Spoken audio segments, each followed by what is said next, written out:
So not only are we speaking to institutions, we're speaking to institutions that hold assets on behalf of retail and people that are using it every day. So there's a bunch of different angles that we're going, right?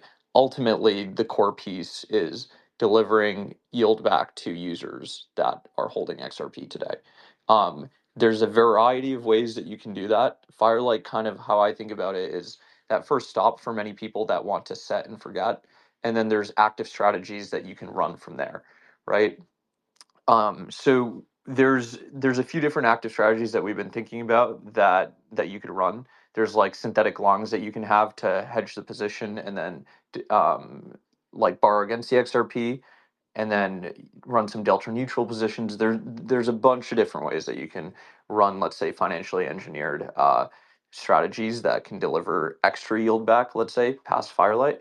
But how I think about Firelight is that it's going to be a revenue positive business that simply delivers revenues back to XRP holders.